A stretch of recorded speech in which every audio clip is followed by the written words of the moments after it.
Assalamualaikum warahmatullahi wabarakatuh. Sebelumnya izin memperkenalkan diri, nama saya Meta Briliana dengan NPM 2115061047 dari kelas PSTIC. Pada kesempatan kali ini, di percobaan sebelumnya, percobaan 2 mengenai algoritma penjadwalan, kita telah menggunakan algoritma penjadwalan FGFS, yaitu first come first serve, di mana proses yang pertama kali meminta ketersediaan waktu pada CPU, maka akan dijalankan terlebih dahulu. Nah, di sini terdapat dua algoritma penjadwalan lagi, yaitu shortest job first dan juga round robin yang akan kita bahas pada video kali ini. Nah, di sini kita akan coba untuk langsung saja. Jadi pada algoritma shortest job first ini adalah algoritma di mana proses yang memiliki CPU bus paling kecil akan dilayani terlebih dahulu. Nah, di SGF ini juga punya dua skema, yaitu skema non-preemptive dan juga skema preemptive.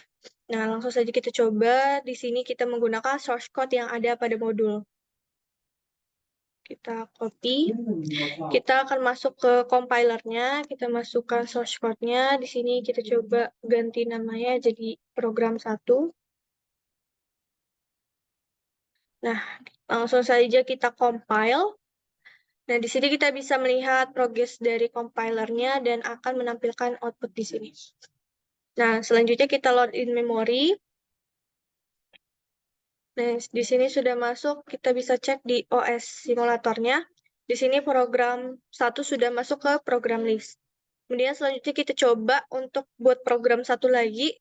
Kita new. Kita ganti di sini. Misalnya perulangannya lebih sedikit, yaitu 5, dan namanya program 2.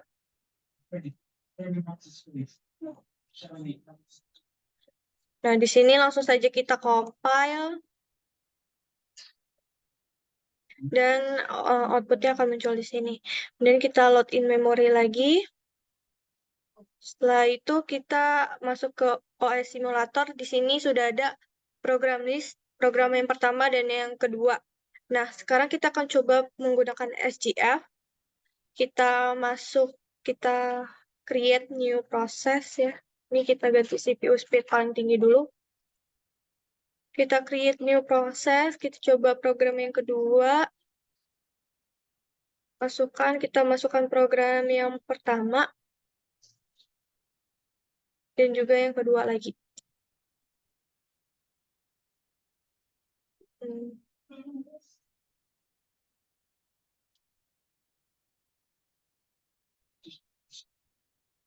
Di sini prosesnya dimulai dari 2, 3, 4, dan 5 ya. Kemudian kita akan langsung coba saja, kita start.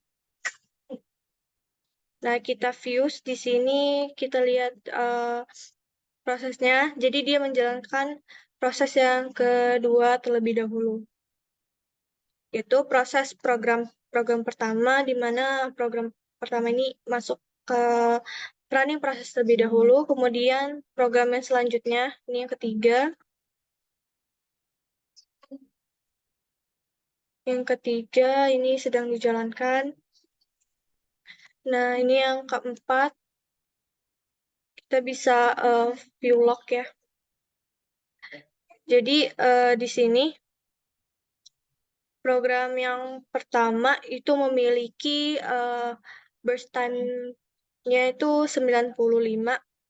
Kemudian untuk program yang kedua itu dia memiliki burst time 55.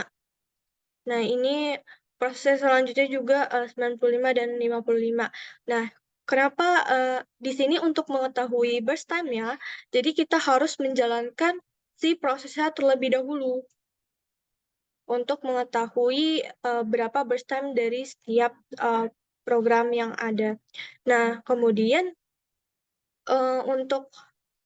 jadi minimal kita jalankan terlebih dahulu. Kemudian di sini dia dijalankannya menggunakan seperti algoritma FGFS karena burst time-nya itu tidak disimpan ke dalam memori sehingga di sini tidak algoritma dari shortest job first-nya tidak berjalan ya. Dia tetap menggunakan proses yang pertama lebih masuk duluan, maka kemudian langsung diproses. Karena dia tidak menyimpan burst time-nya. Kemudian kita akan coba menggunakan round robin. Jadi di sini kita atur dulu. Di round robinnya kita coba gunakan second. Kita atur misalkan berapa ya? 2 second deh. Lebih cepat. 2 second. Nah, di sini kita masuk yang preemptive.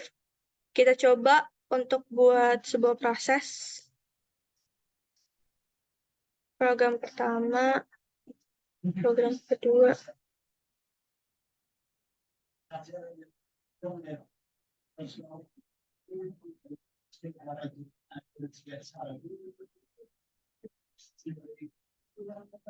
Nah, di sini kita langsung saja kita coba untuk start. Kita akan view proses status. Nah, di sini karena kita menggunakan 2 detik ya, maka programnya akan dijalankan selama 2 detik. Jadi ketika program yang pertama belum selesai, dia akan kembali ke tail, dari head ke tail. Kemudian program yang kedua juga dia belum selesai akan kembali ke tail, dan begitu seterusnya. Ini kenapa programnya bergantian berjalannya. Kita juga bisa view log. Nah,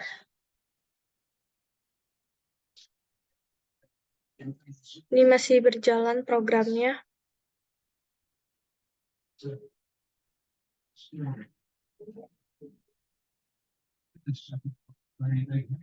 Kita akan menunggu sampai programnya selesai berjalan.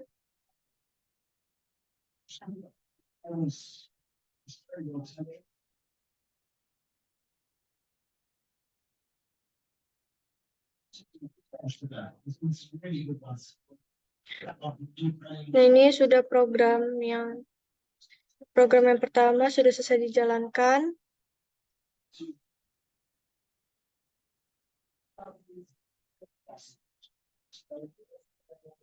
Nah, ini program ketiga selesai terlebih dahulu karena dia memiliki burst time yang kecil ya.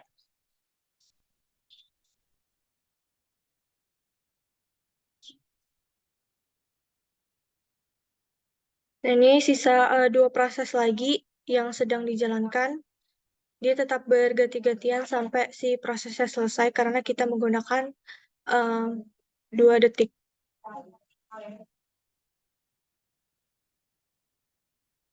Nah, ini sudah kita bisa lihat di view log-nya. Jadi untuk proses yang pertama itu dia burst time-nya 95, terus ini yang kedua, dia punya burst time-nya 5.